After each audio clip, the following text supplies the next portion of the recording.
Hey everybody, I am Jake Failing, Vice President of Marketing for Movement Mortgage, and we are back for another episode of On Deck with No, Jen Bates. We're not with Barry Habib today. We are with a specialer guest, Megan Anderson. Megan, who works closely with Barry and the team up there with MBS Highway. Megan has joined us today. We are super excited to talk about, yes, MBS Highway, but also marketing for loan officers and how those two conversations happen at the same time. If your eyeballs, your corneas have not burned out yet from looking at this hideous / glorious, amazing It's like the two opposite ends of the spectrum, Jake, for what we're releasing in the fall gear drop. There's like the black on black and then whatever monstrosity is that somebody threw up on your jacket. Yeah, so if you're listening to just the audio of this, you're winning. You are winning. But with that, I want to kick it over to Communications Manager with Movement Mortgage, Jen Bates, to lead this discussion. Jen? Thanks so much, Jake. Megan, thank you for being on today. And I want you to give everybody, if they're not familiar with what you do, all that you do for MBS Highway, this is live in our Facebook group right now. So if you guys have questions for Megan, let me know. But Megan, let's just start off with, give us an idea of how you work with Barry and what you guys do in marketing at MBS Highway. Yeah, so I'm the VP of marketing here at MBS Highway. I handle everything from managing all the trainings, making sure that people are implementing and utilizing MBS Highway, and all of our social content and the great Facebook Lives that you guys should check out and be a part of. Ooh, I like that. Check out and be a part of. Guys, by the way, there's a link on the hub talking about how to be part of MBS Highway and a nice little discount you get for being part of Movement Mortgage and signing up for MBS Highway, because that's very important. So Megan, a lot of what we talk about, some tactical stuff, we always talk about these great ideas for marketing. Maybe we could do X, Y, and Z. Maybe we could do a Facebook Live with Barry. Maybe we could do X. I don't know. How do we go from ideas to implementation? What tips do you have for people who have this idea but aren't quite sure how to do it yet? Well, it's all about just getting started. Really, at the end of the day, that's what it's all about, is get clarity on what it is that you want to progress forward with and just get started on it. And as far as my own personal story with this, I'm almost at episode 40 now of my podcast, Behind the Breakthrough. And there was a good, before I started this months and months ago, I would say I was stuck in that place of, I want to come out with a podcast. I want to do this. And it just didn't take action. It took really gaining clarity on what it is that I wanted to communicate, what vision it was that I had for it, and then just diving in. And it's the same kind of thing when it comes to wanting to build your brand and your business through social media. And one way that I've seen people take this idea of wanting to get started with social video, let's say, and social video is key. It's the way that you're going to position yourself as the trusted advisor. It's great. We can share Barry all day, every day, and Barry's great. But at the end of the day, when you show your face and you talk about these complex ideas and you help that client feel more comfortable and confident in their decision making and moving forward with one of the largest transaction of most people's lives, you want to be doing social video. And when it comes to kind of getting started with that, one tool that can be really powerful that you have access to in MBS Highway is called Social Studio. And if you don't mind, I'd love to share my screen. There you go. Perfect. Yes. So a lot of the times getting started with social video, people don't know where to start. They feel uncomfortable, they're just not sure how to take these large concepts and break them down into short condensing video. And one tool, as I mentioned, to really help with this is Social Studio. You guys can find this under the marketing tab. And we take all the complexity out of this. So you're not sure what to talk about? Well, we have scripts already created in here for you. Maybe we want to talk about the new tax on refis. Maybe we want to talk about, with all the bidding wars that are going on, maybe we want to talk about, should you bid over asking? So you simply just find the script that it is that you want to talk about. You hit next. In here, you can edit the script however you want to. And when you're ready, you can proceed to film this from your mobile device, or you can do it in desktop mode. And what this is going to do is it's going to allow you to access your camera. Oh, and it is going to work on this. let's stop recording for a second because I want to show you how you can manipulate this. You can adjust the scroll speed on this. Very cool.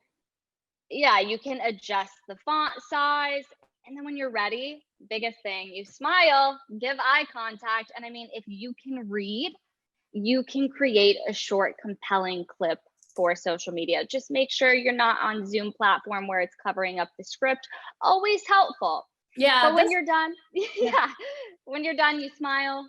You can download this and you can upload that to any social media source that you want to go ahead and post it on. And I've seen originators do this.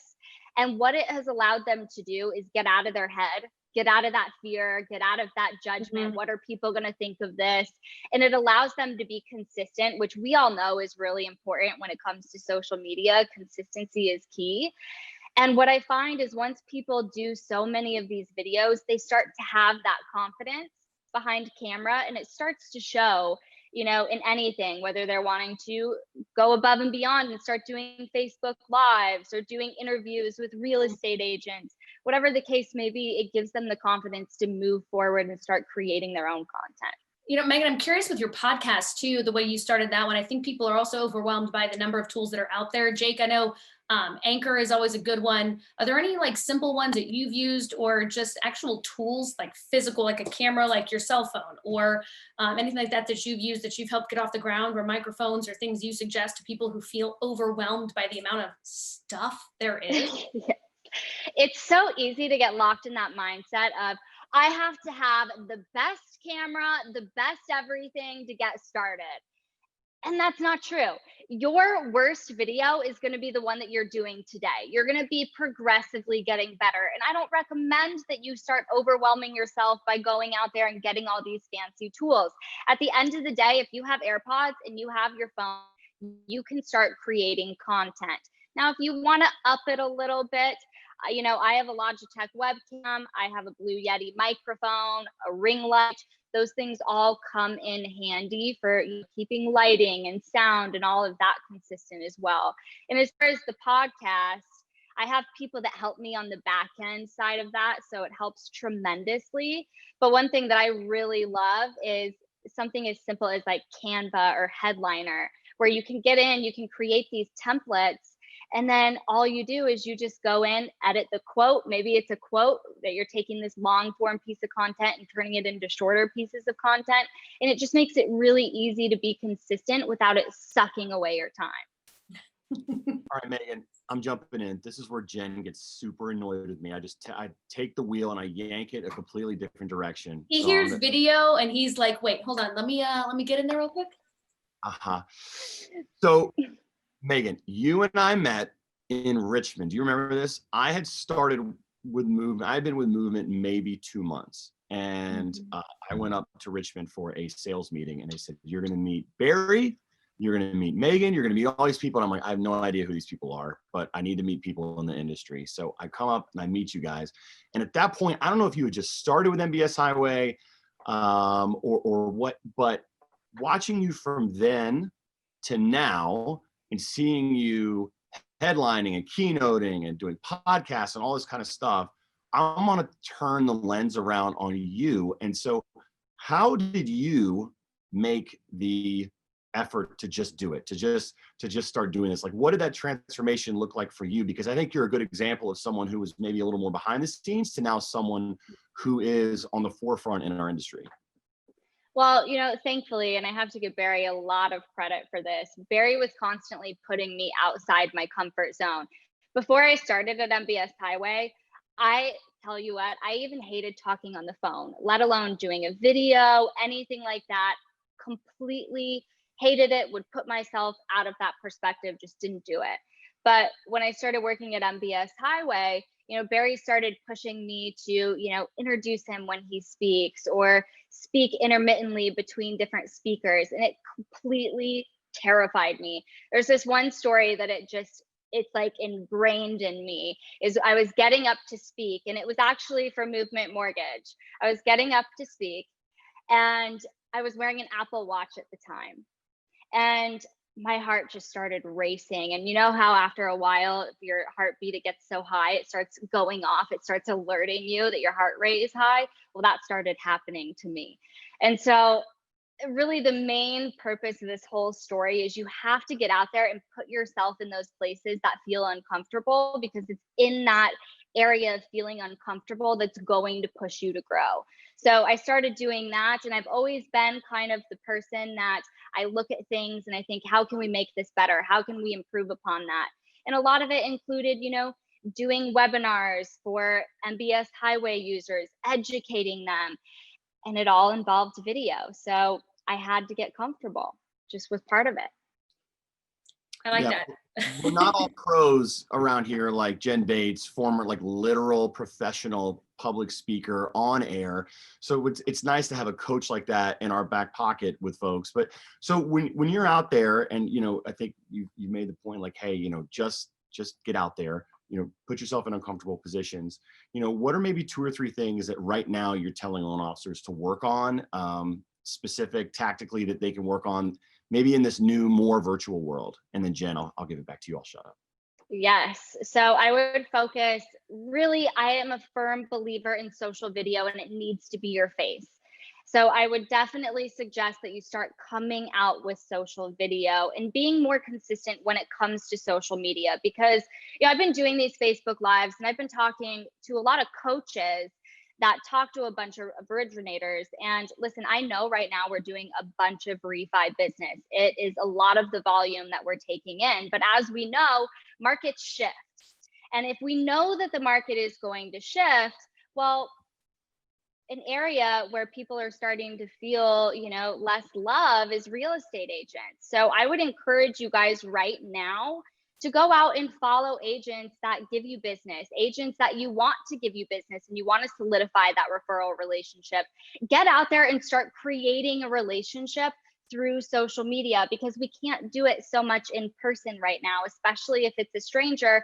They might not want to go out to that coffee shop and sit down and meet with you. So start building those relationships right now through social media. Megan, I think those are incredible tips, and that's absolutely correct.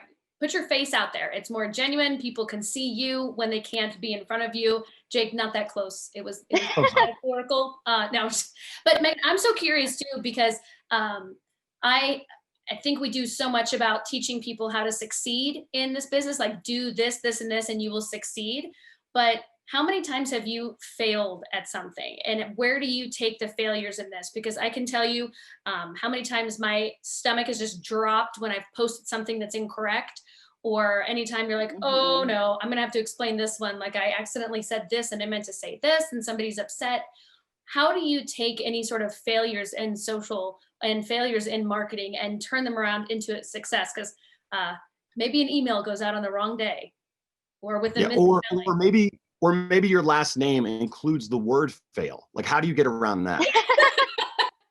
Well, you're SOL, sorry there. Okay. But at least the spelling is different. So we'll just let it slide, not bring that up. But as far as failures, at the end of the day, you just have to learn from them. One of my biggest things and my biggest takeaways, and where I've failed many times, is being consistent with social media, because that tends to be kind of the hardest for people.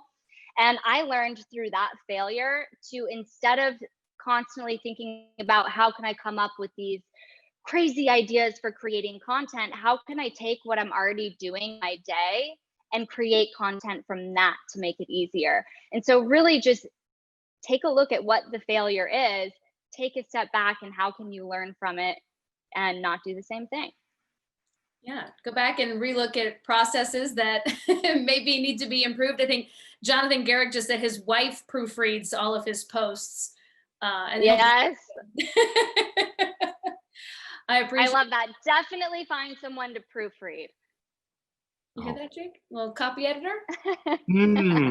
Yes, I did. Well, look, we are at the mark.